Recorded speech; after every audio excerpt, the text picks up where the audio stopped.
우리 지난 시간에 이어서, 계속 해보겠습니다. 우리 지난 시간에 했던 거를 간단하게 요약을 해보고요. 이어서 시작하겠습니다. 처음에 우리가 그 메타인지에 대해서 얘기를 했었죠. 그 메타인지라고 하는 거는 내가 무엇을 알고 무엇을 모르는지를 아는 능력인데, 이걸 우리가 생각으로 알게 되기 때문에, 그래서 메타인지의 또 다른 정의가 내 생각을 보는 힘이라고 말씀드렸죠. 자, 그래서 우리가 어, 100만 달러를 받을 수 없었던 이유가 베꼼 생각을 하지 않으면 되는데 그게 불가능하다는 거죠. 자, 여기서 우리가 알아야 되는 건 뭐냐면 어떤 생각들이 지속적으로 나고 있다는 거죠. 공부할 때도 마찬가지로 공부에 대한 생각만 나면 좋겠는데 잡생각이 어마어마하게 많다는 거죠. 자, 그리고 인간은 언제 행복하느냐 하면은 여기 있는 것처럼 연애를 하면서 집중할 때, 제일 불행할 때가 일이나 공부를 하면서 부정적인 생각을 할 때, 그죠? 근데 우리 아이들은 공부하면서 뭔가 불쾌한 상태에 있죠. 그러니까 인간이 하는 행위 중에서 제일 힘든 일을 하고 있는 거죠. 자, 우리는 1초 뒤에 무슨 생각을 하게 될지 알 수 없습니다. 그죠? 자, 그렇다고 한다는 거는, 우리가 공부를 할 때 이 생각을 선택적으로 할 수가 없다는 거죠. 자, 그래서, 어, 책을 볼 때 생각을 하는 게 아닙니다. 생각이 나는 거고요.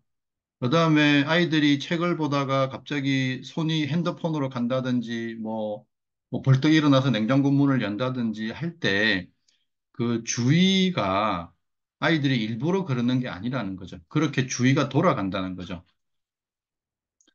자, 그리고 지난 시간에 말씀드린 것처럼 글을 읽을 때, 그죠? 책을 볼 때 실제로 우리가 하는 행위는 눈으로 단어를 보는 것밖에 없다는 거죠. 그 외에는 다 어디서 일어나죠? 우리 머릿속에서 다 일어난다는 거죠. 자, 그러면 보세요. 내가 눈으로 단어를 봤어요. 보고 바로 옆에 있는 핸드폰을 쳐다보면 나의 뇌는 글자를 처리를 해줄까요? 아니면 핸드폰에 대한 데이터를 처리할까요? 그죠?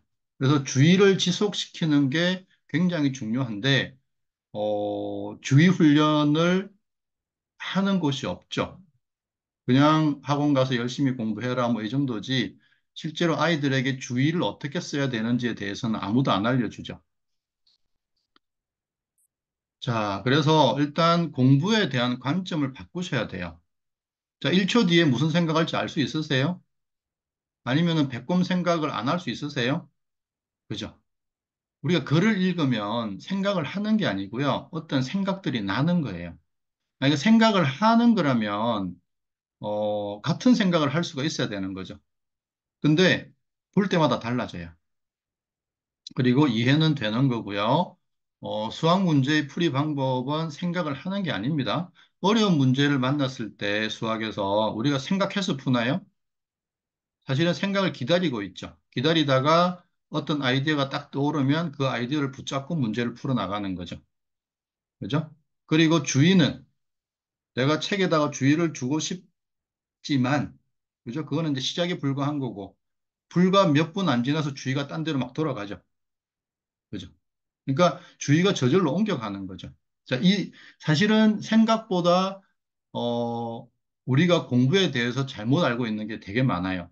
그냥 따져보면 금방 알 수 있는 것들인데, 그래서 사실은 공부의 주체는 내가 아닙니다. 무의식 뇌예요. 글자를 처리해주고 주의를 돌아가게 하고 그러면 내가 할 일은 뭐냐면 주체가 즉 무의식 뇌가 공부를 잘 할 수 있도록 도와주는 작업을 해야 돼요. 자, 그래서 공부 관점의 전환은 무의식 뇌가 끊임없이 공부하게 하려면 어떻게 해야 될까? 이제 그렇게 이제 시작을 잡으셔야 돼요. 자, 이건 넘어가고요. 자, 그래서 오늘은 무의식 뇌가 끊임없이 공부하게 만들기 위해서 내가 할 일은 뭐냐? 그죠? 왜냐하면 공부의 주체는 무의식 뇌고, 그죠? 그러면 내가 할 일이 있겠죠? 이제 그거에 대해서 좀 알아보겠습니다. 결론은 이렇게 됩니다. 결론은 주의가 어디로 향하는지 어떤 생각이 나는지를 아는 상태가 돼야 돼요. 사실은 이게 메타인지의 상태죠. 메타인지가 높은 상태죠. 근데 어른들도 마찬가지지만 내 주의가 지금 어디로 가는지 몰라요. 그리고 나한테 어떤 생각이 나고 있는지 몰라요. 그죠?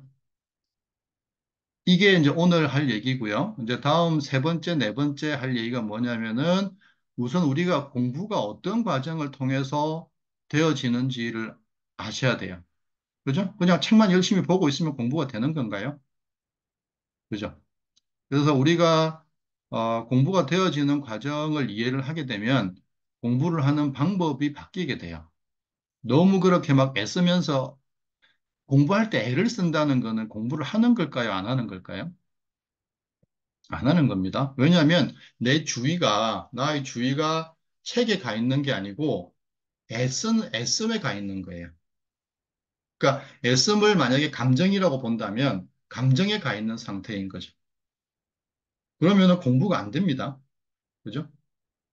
그래서 훨씬 더 지금보다 힘을 뺀 상태에서 공부를 하셔야 돼요.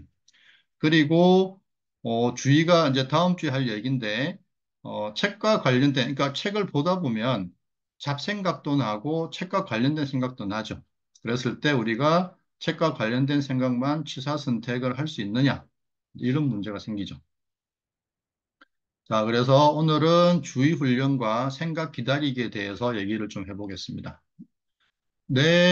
나의 주의가 어떻게 이동하고 나에게 어떤 생각이 떠오르는지를 아셔야, 그죠? 주의가 책을 떠날 때 다시 주의를 책으로 가져오고, 그 다음에 책의 내용과 상관없는 생각이 떠오를 때 그 생각들에 관심을 안 가질 수가 있게 되는 거죠. 자, 요 PDF 자료는 제가 보내드릴 테니까 일단은 수업에 좀 집중해 주세요. 자, 열심히 가르치면 될까? 그죠? 학원에 보냈는데 아이가 성적이 신통치 않으면 학원을 옮기시죠. 근데 학원을 옮기실 때 큰 기대를 하고 옮기시나요? 그냥 조금 나았으면 하고 옮기시는 거죠. 왜 그럴까요? 학원에서 뭐가 잘못됐을까요? 그죠? 그 생각을 한번 해보셔야 돼요. 자, 소크라테스가 2500년 전에 나는 어떤 누구에게 어떤 것도 가르칠 수 없다. 나는 단지 그들이 생각하게 만들 수 있을 뿐이다라고 말했어요. 소크라테스면은 그죠? 어쨌든 4대 성인 중에 한 명이고 굉장히 똑똑하셨던 분인데 가르칠 수 없다라고 말씀하세요. 그다음에 공자께서 고민하지 않는 학생은 나의 그 어떤 방법으로도 발전하게 만들 수 없다. 그죠? 그러니까 뭐냐면은 공부라고 하는 거는 기브 앤 테이크예요. 주는 사람이 있으면 받는 사람이 있어야 되는데, 받는 쪽에서, 즉, 학생 쪽에서 과연 받을 준비가 되어 있는가 하는 거죠. 그거를 학원을 옮긴다고 해서 될 문제가 아니죠.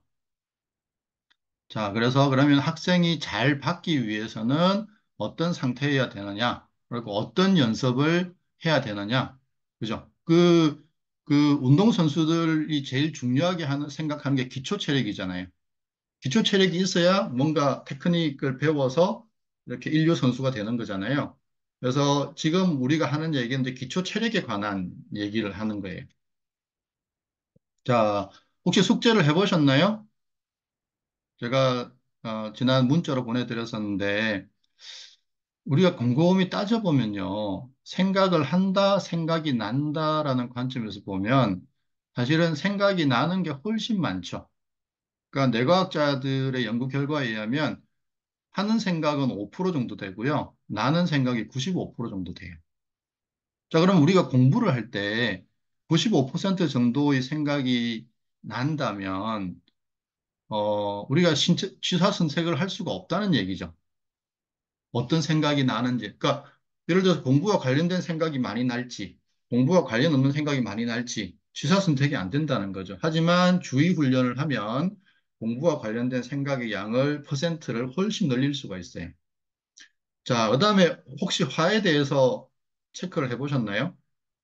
내가 화를 내던가요? 화가 먼저 일어나고 한 발 뒤에 조금 뒤에 내가 알게 되던가요? 그죠? 내가 지금 화를 내야지 하는 경우는 잘 없죠? 화가 먼저 나죠. 짜증이 먼저 나죠. 그죠? 그러면 짜증을 일으키는 무언가가 있겠죠. 자, 우리가 생각을 보기 위해서는요, 분리가 되어 있어야 돼요.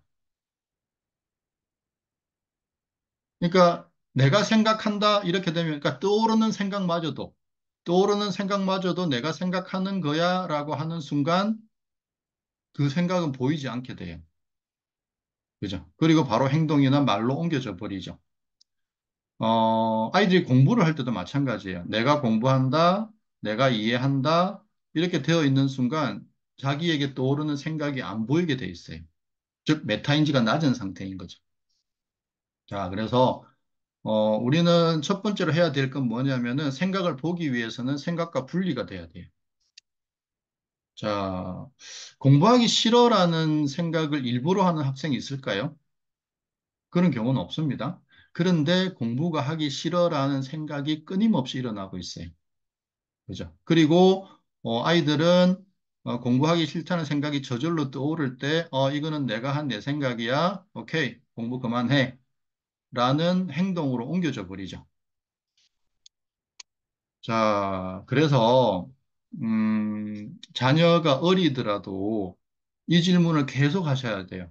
지금 이 생각은 네가 한 생각일까? 저절로 떠오른 생각일까? 제가 해보니까 초등학교 한 4학년 이상은 이 질문을 다 이해를 해요. 그리고 이 질문을 끊임없이 하셔야 돼요. 그러면은, 보세요. 이 질문 자체가 하다 보면은 아이들이 문득문득 이제 스스로 체크하게 돼요. 이 생각은 내가 했나? 저절로 떠올랐나? 이렇게 체크를 하기 시작해요. 보세요. 이 질문을 하는 자체가 이미 생각과 분리돼 있죠. 그죠? 왜냐면 어떤 생각이 났는데 그 생각과 분리되어서 이 생각을 내가 했나? 이미 생각을 보고 있는 상태죠. 그죠? 이렇게 우리가 연습을 해 나가고 습관을 만들어 나가는 거죠. 이렇게 이제 기초 체력을 쌓아 나가는 거예요. 오케이. 자, 그러면 아이들이 공부가 하기 싫다는 생각이 떠올랐을 때, 공부가 하기 싫다는 생각이 떠올랐네? 라는 생각을 이제 보기 시작해요. 그런다고 해서 공부를 열심히 하는 건 아니지만, 이제 서서히 그 생각들을 보기 시작하면서 그 생각의 영향을 덜 받기 시작해요. 그냥 뭐 떠올랐네. 그냥 나는 내 하던 거 해야지. 이렇게. 이제 그렇게 되기 시작해요. 그, 제가 미리 보고 오시라고 말씀드린 뇌의 연료를 공급하는 두 가지 방법에서 보면 이런 얘기가 나오죠. 행동하지 않는 것은 시작을 어렵게 만든다. 의지력을 약간 써서 일을 끝내면 더 큰 의지력이 생긴다. 실제로 그렇습니다. 일을 잘하든 못하든 약간의 의지력을 써서 일단 끝내면 그 다음에는 훨씬 더 강한 힘이 내 안에서 나오게 돼요. 그래서 실천하는 것이 되게 중요합니다. 자, 제가 이제 학생들하고 하다 보니까 학생들 중에 한 명이 이런 얘기를 하더라고요. 선생님, 오늘 학교에서 친구 두 명이 싸웠어요. 근데 그 친구들은 자기들이 생각에 빠져 있다는 사실을 모르더라고요. 그죠? 5학년들이 이런 얘기를 한다는 거죠. 훈련을 계속 시켜주면. 그러니까 친구들이 서로 막 뭐라고 이제 뭘 했겠죠? 얘기를 뭐 이제 다투면서. 근데 자기가 볼 때는 아이들이 다 생각과 이렇게 붙어 있더라는 거죠. 그래서 이제 그런 얘기를 하는 걸 보고, 잘 진행이 되고 있구나라고 제가 알게 됐거든요. 자, 그래서, 자녀에게 북극곰, 엄마가, 북극곰 생각을 안 하면 1,000원 줄게, 뭐 해줄게, 라고 하면서, 자, 그러면 이제 북극곰 생각이 계속 날 거 아니에요. 그러면은 그 생각은 네가 한 거야? 아니면 저절로 떠오른 거야? 이런 식으로 이제 스타트를 걸어주는 거죠. 그리고 예를 들어서 아이가 짜증을 내거나 화를 냈을 때 그때는 질문하시면 안 됩니다. 그때는 그냥 넘어가시고 나중에 아까 짜증 났을 때 그거 네가 짜증을 낸 거야? 짜증이 먼저 난 거야? 이렇게. 그렇게 해서 생각과 감정과 서서히 계속 분리를 시켜 주셔야 돼요. 그러면은 공부를 할 때도 이거 내가 아는 건가 모르는 건가 이제 이런 것들에 대해서 관심을 갖기 시작해요. 자, 공부를 하기 싫다는 생각이 강력할까요? 공부를 하기 싫다는 감정이 강력할까요? 당연히 감정이 강력하죠. 우리가 화를 생각해 보면 감정이 훨씬 세잖아요. 생각이 감정처럼 그렇게 세지는 않죠. 그죠? 그래서 생각보다는 감정이 훨씬 강하단 말이죠. 자, 그래서 제가 숙제로 화를 일부러 낼까, 화가 먼저 일어나고 나중에 알게 될까를 보면, 어, 감정과의 분리가 일어나기 시작해요. 분리가 되면 볼 수 있죠. 그죠? 자, 근데 화라고 하는 거는요, 노드 아드레날린이라고 하는 호르몬이 분비가 돼야만 화가 일어나요. 심장이 빨리 뛰고, 그 다음에 그 혈액이, 머리에 있던 혈액이 몸으로 가거든요. 그러면은, 머리에는 산소가 부족하게 돼요. 산소가 부족하면 생각이 적어져요. 그럼 이제 과격해지기 시작하는 거죠. 이성적인 판단이 안 되고. 자, 그러면은 누가 노드 아드레날린을 분비를 결정했냐 이거죠. 나는 결정한 적이 없죠. 지금까지 우리는 단 한 번도 자, 내가 지금 화를 내야 되니까 노드 아드레날린 분비해라고 한 적이 없죠. 근데 수시로 화가 나잖아요. 그러니까 무의식 내가 나를 지키기 위해서, 나를 보호하기 위해서, 그러니까 사실 화를 낸다는 거는 방어하는 거잖아요. 나를 지키기 위해서, 그러니까 무의식 내의 가장 큰 목적은 생존이에요.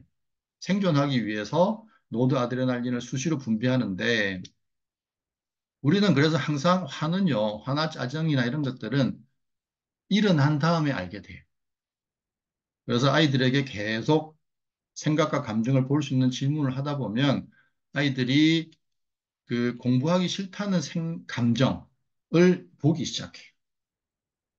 자, 그래서, 이제 어머니들께서도 화를 한번 관찰해 보세요. 자신의 화를 관찰해 보면 이런 과정을 거치게 됩니다. 처음에는 화를 내고 나서, 아, 화가 일어났네? 라는 걸 알게 돼요. 그 다음에는 화를 내다가 화가 일어났다는 걸 알게 돼요. 이때는 되게 곤란한 상황이 생겨요. 화를 막 내다가, 화가 일어났네라고 아는 순간 갑자기 화의 에너지가 확 없어져 버려요. 그러면은 화를 낼 수도 없고, 이미 화를 냈는데 상대방은 이제 놀랬는데 화를 안 낼 수도 없고, 그런 이상한 상황이 돼요. 그러면은, 아, 관찰이 잘 되고 있구나라고 보시면 되고, 그다음 세 번째는 뭐냐면은 화가 목까지 차올랐을 때, 아직 화는 안 냈어요. 목까지 딱 차올랐을 때 알게 되면 갑자기 그 에너지가 싹 이렇게 약해져 버려요. 그러니까 화를 내기 직전에. 그 다음에 이제 명치에서 이게 화가 쭉 올라오는 게 느껴져. 이게 관찰하다 보면 관찰이 점점 세밀해지면서 명치에서 화가 쭉 올라오는 게 느껴지거든요. 근데 그때 알게 되고. 그 다음 이제 5단계로 가면은 이제 명치 부근에서 뭔가가 몽글몽글 하면서 뭐가 막 생기기 시작해요. 네. 그 다음에 이제 화의 마지막 단계는 이런 건 것 같아요. 상대방의 표정이나 말 또는 어떤 조건이 딱 걸리는 순간에, 화가 일어나겠네라는 생각이 먼저 들어요. 그리고 명치에서 뭔가 만들어지고 올라오는 게 다 느껴지는 거죠. 음. 그래서 혹시 아이가 이런 얘기를 하면, 그건 원래 그런 거야 라고 얘기를 해주시면 돼요. 자, 그 다음에, 그래서 자녀들에게 이런 질문을 계속해서, 계속해서, 어, 해 주셔야 돼요. 그리고 아이 스스로 자기 생각을 점검하고 자기 감정을 볼 수 있는지를 계속 이제 관찰을 해 보셔야 돼요. 자, 그 스트레스에 대한 동영상 보셨죠? 스트레스라고 하는 거는 원래 1936년도에 그 이제 쥐에다가 다른 쥐에 좋은 호르몬, 나쁜 호르몬을 계속 주입을 했어요. 근데 좋은 호르몬이든 나쁜 호르몬이든 다 건강이 나빠지는 거죠. 그래서 정신적인 고통이 혹시 건강을 해치나라는 생각이 들었고, 그래서 이제 쥐에다가 어쨌든 정신적인 음, 쉽게 말하면 스트레스죠. 스트레스를 준 거죠. 그랬더니 건강이 다 나빠지더라는 거죠.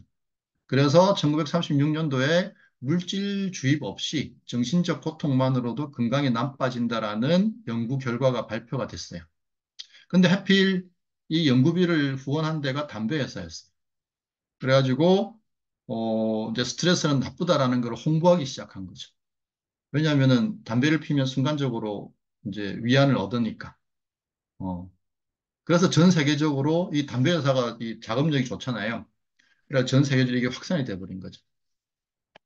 그런데 1912년에 이제 하버드 대학에서 이제 스트레스 연구를 해보니까 인간이 스트레스를 받으면 코르티솔과 DHEA 호르몬 두 개가 동시에 나오더라는 거죠.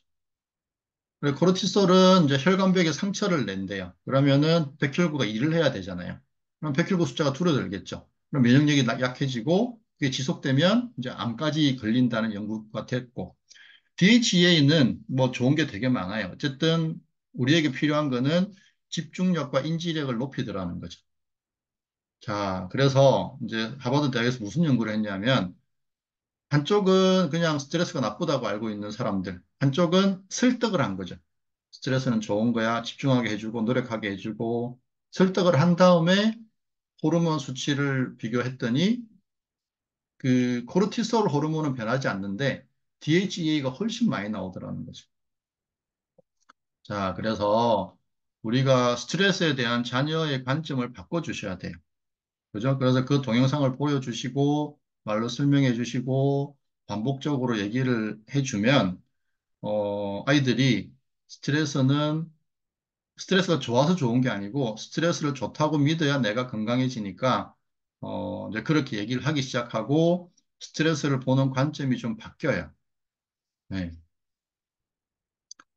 자, 그 다음에 그 할 일을 미루지 않기 위해 뇌에 연료를 공급하는 두 가지 방법에서 전두엽에 대한 얘기가 나왔죠. 충동을 통제하고, 즉 공부를 하지 말고 뭔가 딴 걸 하고 싶은, 게임을 하고 싶은, 충동을 통제하고 동기부여, 그죠? 자기 스스로 동기부여를 하는 거죠. 를 찾는 전두엽은 전두엽의 연료가 충분할 때, 즉 에너지가 넘칠 때 목표를 기억하고 맑은 정신을 유지하고 목표를 추적한다. 즉 연료가 떨어지면 이런 일을 못하는 거죠. 연료가 뭔가 봤더니 잠을 더 자든지 하루에 10분 정도의 명상을 하면은 이런 전두엽의 연료가 되더라라고 하는 이제 뇌과학의 연구 결과인 거죠. 사실은 명상은 구글이나 삼성 같은 데서는 이미 도입이 됐죠. 그 직원들을 대상으로 한단 말이에요. 왜 하겠어요? 업무 효율이 올라가겠죠. 그죠? 자, 그래서 하루 10분 명상을 하면 몇 달 후에 전두엽이 커지고 연결이 더 활성화되어 있다는 사실을 이제 뇌과학적으로 밝혀낸 거죠. 자, 그래서 명상은 막 어렵게 생각하지 마시고요. 저는 뭐 이걸 하려고 한 건 아니지만 우연히 저는 20대 때부터 계속 명상을 해오고 있거든요.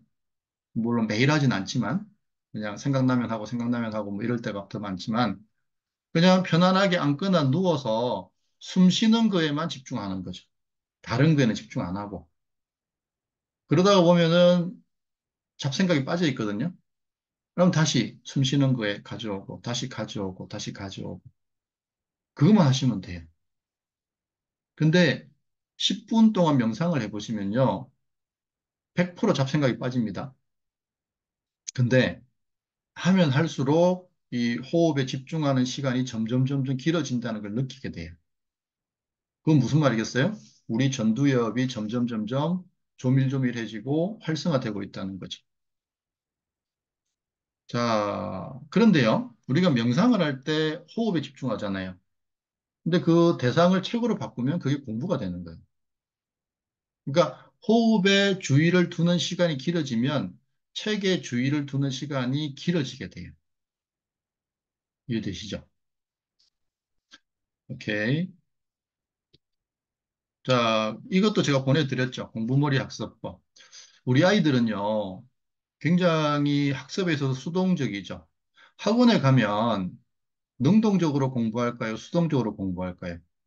수동적으로 보통 시스템이 되어 있습니다. 가르치고 시키는 대로 하고 뭐 이렇게 되어 있죠. 근데 이렇게, 그러니까 어떻게 하냐면요. 학생들에게 시험지를 풀게 하고 그냥 채점만 해주는 거죠. 채점만 해주고 틀린 문제에 대해서는 어떤 방법, 부정한 방법 빼고는 다 써도 된다. 라고 그냥 모든 걸 다 풀어주는 거죠. 그러면요. 약간 애들이 흥분하면서 그러니까 인터넷 검색을 해도 되고 책을 찾아봐도 되고 심지어는 그 수학 같은 경우는 콴다라고 있죠. 그 문제 해설 찾아주는 앱 그걸 써도 되고 뭐 너희들끼리 상의를 해도 되고 선생님께 질문해도 되고 선생님은 대신 이제 풀어주진 않죠. 힌트만 잠깐 잠깐 주고 그러면은 애들이 막 웅숭웅숭해지면서 막 난리가 나요. 그럼 근데 그때부터 애들이 굉장히 자율적으로 움직이면서 막 시끄러운데 엄청나게 그 순간에 공부가 많이 돼요. 그래서 뭐 문제집 풀어 뭐 이런 것보다는 요런 아이들 스스로 무언가 약간 흥분한 상태에서 할 수 있는 이런 학습법을 이제 해보시면 되게 좋고요. 자, 그래서 이제 오늘 본격적으로 좀 얘기를 해보겠습니다. 자, 인간에게는 의식적 주의가 있고 무의식적 주의가 있어요. 무의식 주의는 뭐냐면 우리 길거리 걸어갈 때, 동네 길거리 걸어갈 때 내가 뭘 봐야지 하는 의도가 별로 없죠. 그냥 보이는 대로, 들리는 대로, 뭐죠? 느껴지는 대로 그냥 뭐 반찬 가게 봤다가 뭐 서점, 뭐 핸드폰 가게, 뭐 지나가는 사람들, 차들 그냥 별 의도 없이 그냥 보고 그 주의가 막 돌아가잖아요. 사람 봤다가 차 봤다가 가게 봤다가 뭐 이렇게. 그게 무의식적 주의 상태거든요. 근데 공부를 할 때는 내가 필요한 대상에 주의를 두는 거잖아요. 이거는 이제 의식적 주의라고 하는데 아이들을 보면 공부할 때 무의식 주의 상태인 아이들이 있어요. 그럼 분명히 공부는 하는데 물어보면 몰라요. 이제 이런 상태가 되거든요. 그러니까 이런 친구들은 의식적 주의가 뭔지 무의식 주의가 뭔지를 몰라요. 그냥 책상에 앉아서 무의식 주의 상태로 이렇게 있는 거죠. 공부는 해요. 보기는 봐요. 보기는 보는데 이제 주의가 막 이렇게 막 돌아가는 거죠. 그러니까 초등학생들은 이렇게 몸을 막 움직이잖아요. 근데 중학교, 고등학교 가면 이제 이렇게 책을 보고 있죠. 고등학생들은 이제 책상에 앉아서 열심히 이렇게 보잖아요. 근데 주의를 어떻게 쓰고 있을까요? 그죠? 어, 몇 년 전에 고3인데, 고3 여학생이었는데, 이제 어떤 지인이 부탁을 하셔가지고 그 여학생하고 이제 면담을 했어요. 그러니까 이제 이 친구가 주의를 어떻게 썼는지 그다음에 보니까 어, 이 친구가 한 30% 정도는 시간을 그러니까 주의가 딴 데로 돌아가고 있더라고요. 그래서 그 주의 잡는 연습하고 그다음에 이 친구가 우리가 이제 다음 주나 다다음 주 정도 얘기할 텐데 글을 읽는 속도가 있어요. 그러니까 무슨 얘기냐면은 우리가 이제 이해를 하려고 하다 보니까 글을 되게 천천히 읽어요. 근데 글을 이제 지금 내가 이해되는 정도가 있잖아요. 이해되는 정도를 유지하면서 글을 조금 10% 빨리 읽어봐요. 그래도 이해가 유지가 되거든요. 또 10% 올려봐요. 그래도 이해가 돼요. 또 올려요. 근데 그런 식으로 100%의 속도에서 110%, 120%, 130%, 140% 올렸을 때 이해도가 유지되는 그 속도가 있어요. 그러니까 그 친구는 140까지 올려도 이해도가 안 떨어지는 거죠. 그죠? 그렇게 하니까 이 친구는 그 주의가 돌아가던 거 30%, 그다음에 그러니까 그런 거 70%잖아요. 70%인데 그거를 이제 속도를 또 올렸죠. 그죠? 그렇게 되니까 거의 동일한 시간을 거의 2배 가까이 쓰게 되는 효율이 나타나더라고요. 자, 그리고 이제 그거는 이제 다음 시간에 할 얘기인데, 그러니까 아이들이 이런 그냥 솔직히 부모님들이 아이들이 한글을 떼고 나면 공부를 잘하게 만들어주기 위해서 뭘 하시죠? 책 읽어주기. 그 다음에는 시험 볼 때 되면 공부해라. 시험 잘 봐라. 그거밖에 없잖아요. 그러면 아이는 자기 나름대로 공부를 한다고요. 자기 나름대로. 방법은 모르지만, 음. 그리고 시험 결과를 딱 가져왔을 때 엄마의 표정이 안 좋아지면 이제 그때부터 공부는 싫어진다고요. 엄마와 나의 관계를 깨는 공부, 이렇게 된다고요. 그래서 방법을 알려주셔야 돼요. 자, 어쨌든 아이들이 공부를 할 때 무의식적 주의 상태에 있는 경우가 많아요. 근데 몰라요. 자기가 그런 상태에 있다는 것 자체를. 그래서 주의 훈련이 필요한 거고요. 자, 그러면 이제 전체주의 연습을 한번 해보겠습니다. 자, 전체주의라고 하는 거는 뭐 공산주의 이런 게 아니고요. 그냥 전체를 본다고 해서 전체주의입니다. 자, 의자를 약간 돌려서 화면을 보지 마시고요. 벽을 보세요, 벽을. 의자를 잠깐 돌리셔서. 자, 제가 그냥 제 말씀, 제가 말을 들으시면서 한번 따라와 보세요. 자, 벽을 보시고, 자, 벽을 보시면 자동으로 내 눈이 어딘가에 초점을 딱 맞춥니다. 그죠? 그러면은 초점을 떼세요. 그리고 다시 어딘가에 초점이 맞게 될 거예요. 그럼 또 떼세요. 초점이 맞으면 떼고, 맞으면 떼고, 맞으면 떼고 해서 초점을 아무 곳에도 안 두려고 해보세요. 자, 지금 한번 잠깐 한 1분 정도 해보겠습니다. 잠깐 해보세요. 자, 초점이 맞으면 떼고, 맞으면 떼고, 그것만 반복하시면 됩니다. 자, 시작.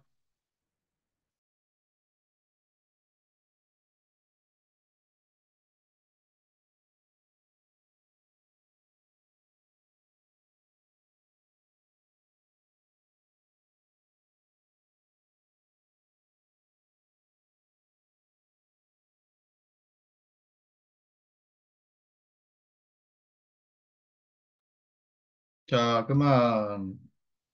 자, 이거를 집에서 한번 연습해 보세요. 한 1분 정도씩 한 10번? 10번 정도만 해보시면 느껴지는 게 있어요. 자, 우리가 어떤 걸 느끼게 되냐면 자, 약간 시야가 흐려지죠. 초점을 안 맞추니까. 그리고 약간 멍해지는 느낌이 들죠. 대신에 전체가 평상시보다 좀 이렇게 넓게 보이죠. 그죠? 자, 이게 어떤 효과가 있냐면요. 우리 뇌는요, 시각 정보를 70% 정도 처리를 해요. 나머지가 이제 뭐 청각, 촉각 뭐 이런 것들이거든요.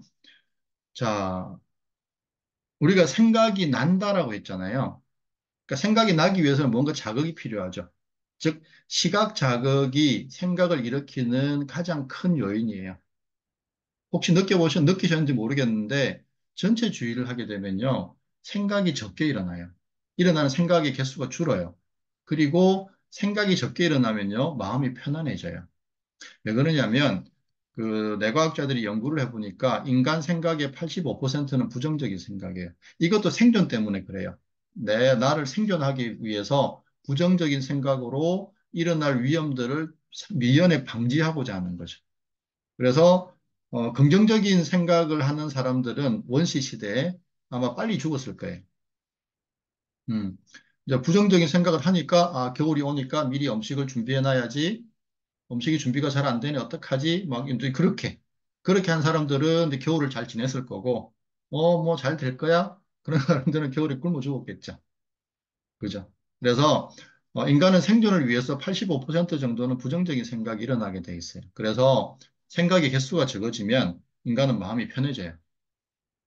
오케이. 자, 그러면 우리 다시 한번 더 전체주의 해보겠습니다. 자, 다시 의자를 약간 돌려서 벽을 보시고, 하는 거는 그거예요. 초점이 맞으면 그냥 떼는 거예요. 초점이 맞으면 떼고, 맞으면 떼고, 맞으면 떼고, 그러면서 약간 멍해지고, 시야가 흐려지고, 대신에 생각의 개수가 줄고, 마음이 편해지는지 한번 확인해 보세요. 자, 1분 정도 해보겠습니다. 시작.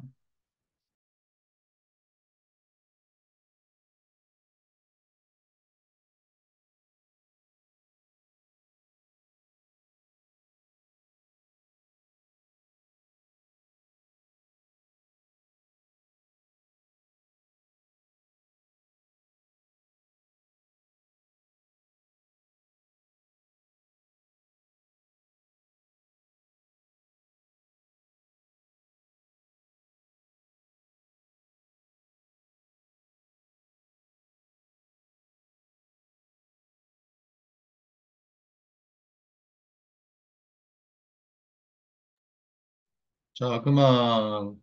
자, 그래서 이거를 어머님들이 충분히 연습을 해보셔야 돼요. 해보시고, 어, 이것이 어떻게 되는지를, 그럼 좀 차분해지시죠. 마음이 편해지면 차분해지겠죠. 그죠?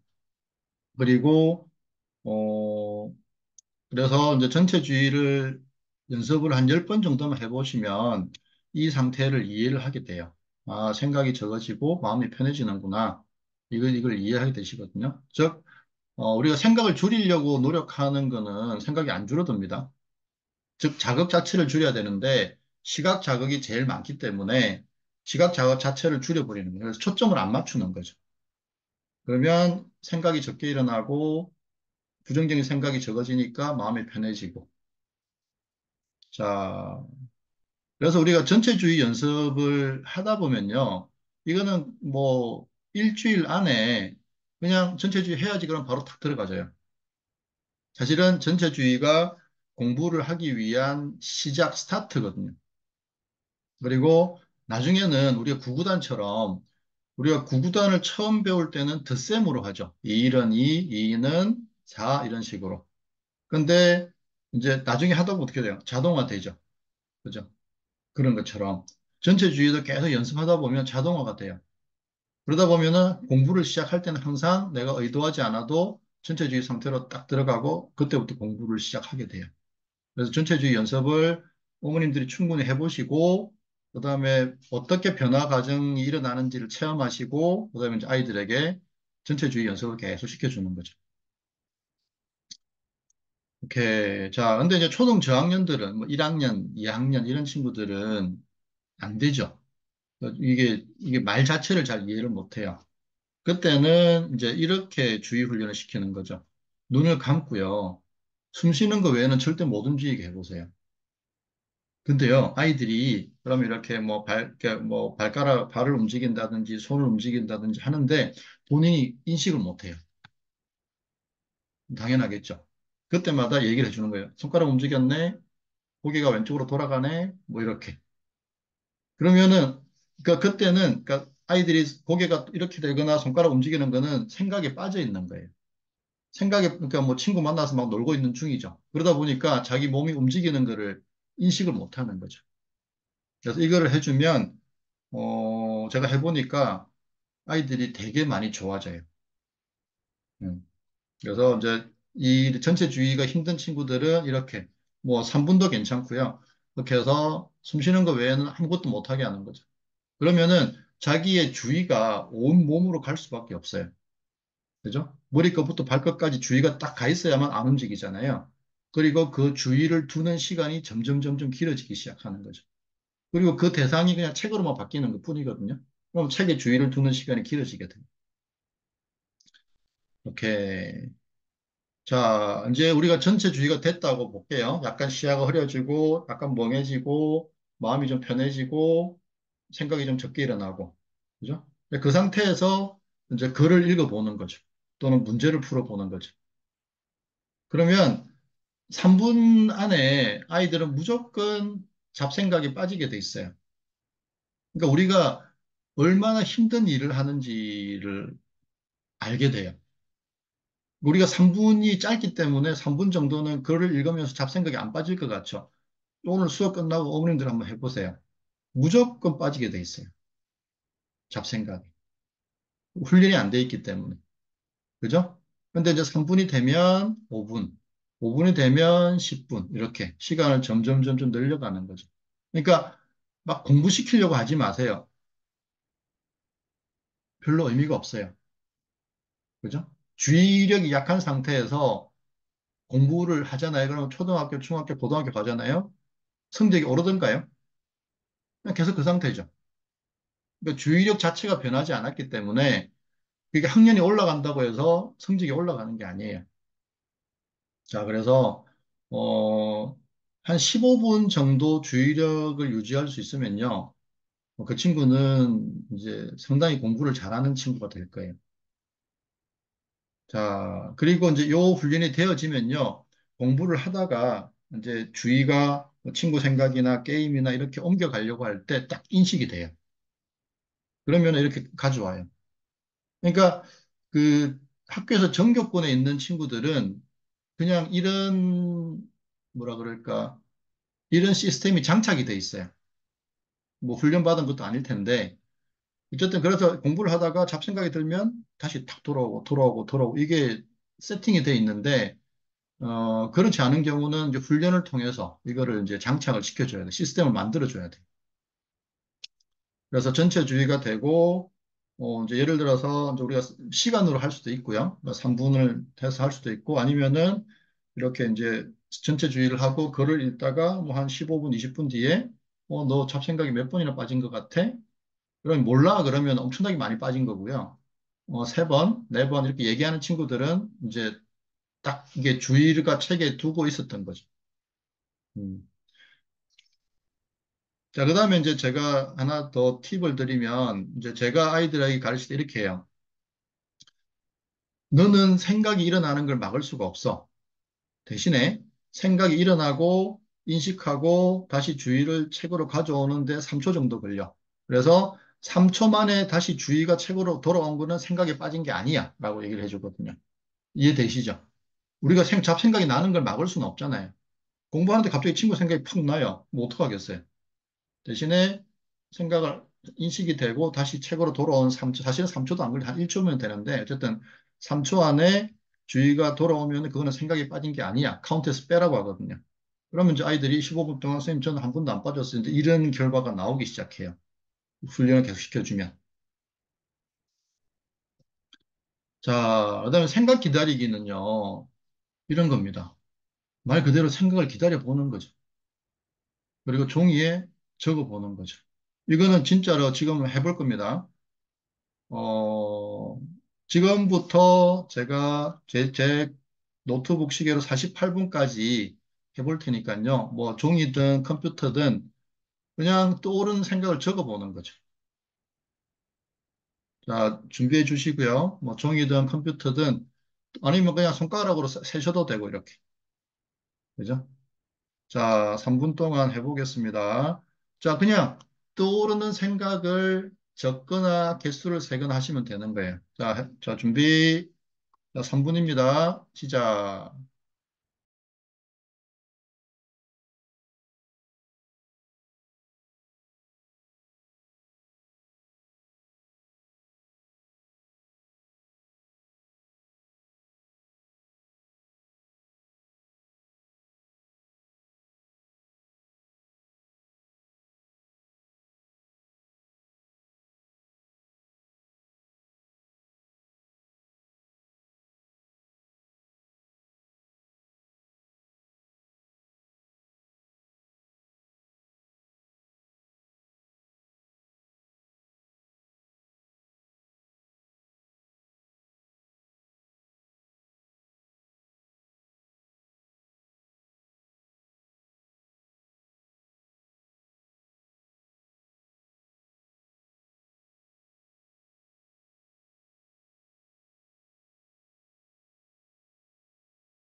자, 그만하겠습니다. 자, 생각들이 계속 나죠. 그죠? 어, 생각 기다리기를 시켜보면요, 아이들에게. 선생님, 저는 생각이 안 나요 하는 친구들이 있어요. 그 친구들은 이 생각이 떠오른다라고 하는 거가 뭔지를 모르는 친구들이에요. 그때는 다시 이제 배꼽 얘기를 해주시면 돼요. 어, 자, 그러면요. 그 방금 적으신 저기 생각들 중에서 도움이 되는 생각과 도움이 안 되는 생각의 개수를 한번 세보세요. 도움이 되는 생각의 개수, 도움이 안 되는 생각의 개수. 세보시면 도움이 안 되는 생각이 훨씬 많을 겁니다. 그죠? 자, 그럼 우리는 공부할 때는 어떨까요? 공부할 때 공부와 관련된 생각이 많을까요? 잡생각이 많을까요? 그죠? 그러니까 잡생각이 없을 수는 없어요. 대신에 이 비율을 바꿔주는 거죠. 공부와 관련된 생각의 비율이 더 높아지도록. 그죠? 어, 아이들에게 이거를 시켜보면 아이들이 깜짝 놀라요. 자기가 이렇게 잡생각이 많은 줄 몰랐다고 얘기를 해요. 자, 그래서 이건 넘어가고요. 자, 다음 주에는요, 이제 우리가 주의 훈련과 생각 기다리기 훈련을 하다 보면, 이제 그 다음에 어려운 문제가 뭐냐면, 이제 문제가 안 풀려. 생각을 기다려도 생각이 안 나. 그죠? 그러니까 우리 수학 문제 같은 거 이렇게 봤는데, 이제 주의도 잘 가고 있고, 어, 생각도 잘 기다리는데, 안 돼. 그죠? 음, 그거에 대해서 우리가 얘기를 해볼 겁니다. 자, 그래서 잠깐만 말씀을 드리면, 올해 수능 수학 22번 문제예요. 정답률이 1.5%래요. 그러니까 찍으면은 20%가 나와야 되는 거잖아요. 근데 일찍 풀어가지고 다 틀린 거죠. 자, 그러면 이제 우리가 문제 읽어보죠. 뭐, 최고창의 개수가 1인 어쩌고저쩌고 다 읽었어요. 뭐 이런저런 생각이 나겠죠. 근데 시간이 5분, 특히 수능장에서 5분, 10분 이제 이렇게 지나가면 점점 이제 초조해지겠죠.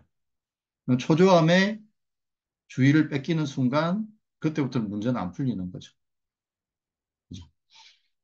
자, 그 다음에 정답률 13.7%. 그러니까 이번 수능 영역에서 제일 어려웠던 문제라고 해요. 자, 한글, 그러니까 영어로 나왔겠죠? 한글 한번 읽어보세요. 이해가 되시는지.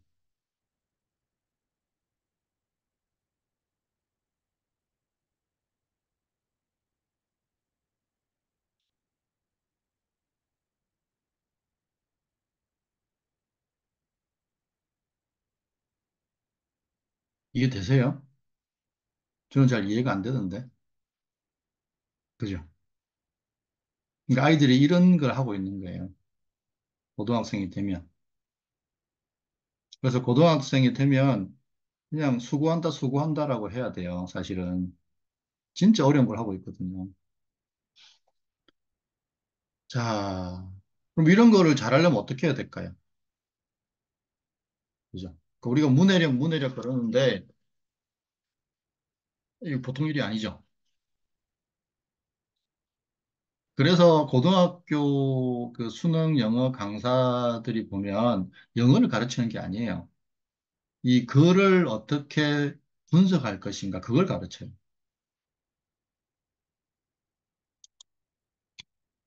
자, 이거 한번 읽어보세요. TV에서 야구 경기를 보는데 2시간을 낭비하는 것은 어리석어. 나는 내가 나를 위해 그것을 가지러 사무실로 돌아가길 원해. 그녀는 친구들과 커피를 마시면서 그 수업에서 제일 인기 많은 그 남자에 관해 수다 떨고 있어. 나는 우리 도시의 대중교통을 사용해서 내가 원하는 어디든지 갈 수 있어. 뭐 별 거 없죠. 그죠? 잘 이해되시죠?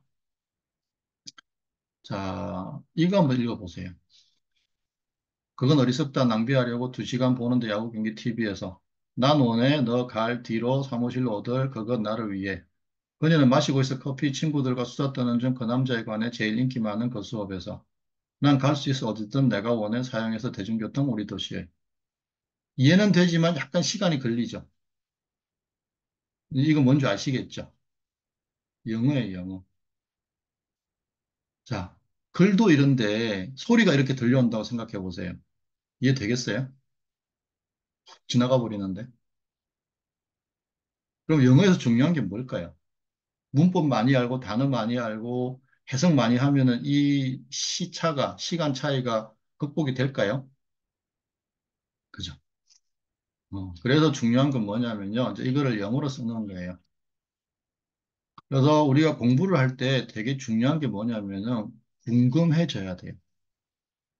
그죠? 근데 아이들은 궁금하지가 않잖아요. 그죠? 자, 어쨌든 한번 볼게요. stupid, 어리석어 뭐가 낭비하는 게 뭘 낭비하는데 2시간을 뭐 하는데 본다고 뭘 보는데 야구 경기를 어디서 보는데 TV에서 금방 이해되시죠? 궁금증을 가지면 그죠? 나는 원해 뭘 원하는데 네가 가는 걸 어디로 뒤로 가서 어디로 사무실 가서 뭐 하는데 가져오려고 뭐를 그거를 나를 위해서 그 궁금증을 가지면 영어가 훨씬 이렇게 확 바뀌어 버려요. 그러니까 이해하기가 되게 용이해진다고요. 그죠? 그녀는 마시고 있어. 뭘 마시는데 커피. 아이고, 아이고, 좀 죄송합니다. 뭘 마시는데 커피. 그러면 이제 장방식 기억나세요? 중학교 때? 장소, 방법, 시간. 항상 장방식가 나오게 돼 있죠. 커피, 방법, 친구들과 뭐 하는데 수다 떤다고. 뭐에 대해서, 그 남자에 대해서. 그 남자 누군데? 수업에서 제일 유명한. 이렇게. 그래서 궁금증을 가지는 게 이제 우리가 주의, 주의 기다리기를, 그러니까 이제 주의 훈련을 하고 생각 기다리기를 하고, 그죠? 그 다음에 이제 마지막에 우리가 해야 될 게 뭐냐면은 궁금증을 유지하는 거죠. 궁금증을 유지하게 되면 그러니까 뭐냐면은 사실은 주의가 자꾸 돌아가잖아요. 근데 궁금증을 내는 게 주의를 이렇게 계속 지속하게 하는 가장 큰 힘이 돼요.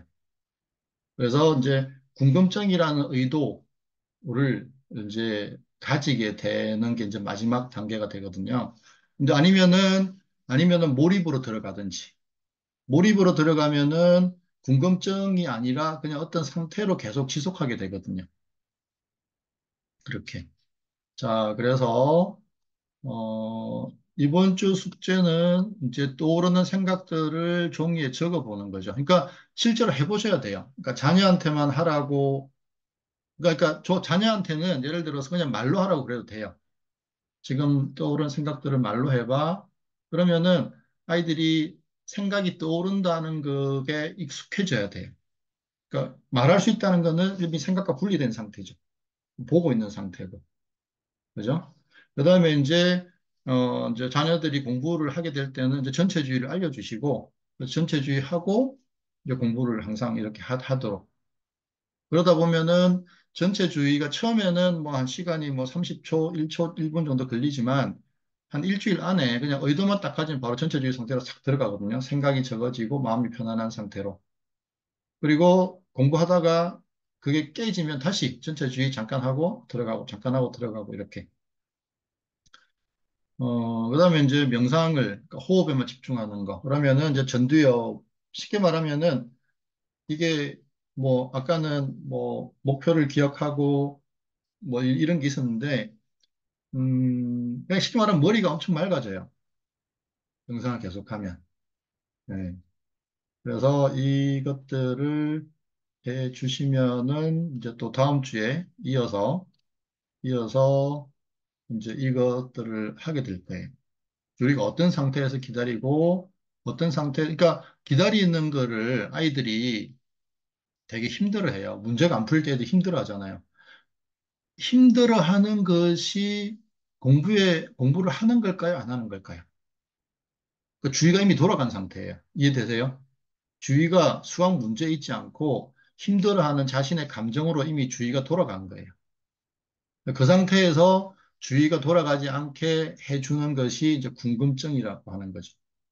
근데 이제 그런 경험을 많이 한 친구들은 궁금증이라는 도구가 없어도 그냥 쉽게 말해 수학을 좋아하는 친구들은 궁금증이라는 게 없어도 계속 그 문제에 집중해서 하거든요. 그런데 이제 그게 안 되는 친구들은 이제 궁금증이라는 도구를 이용해서 주의가 딴 데로 안 들어가도록 이제 연습을 하는 거죠. 이렇게. 자, 그러면요. 잠깐만요.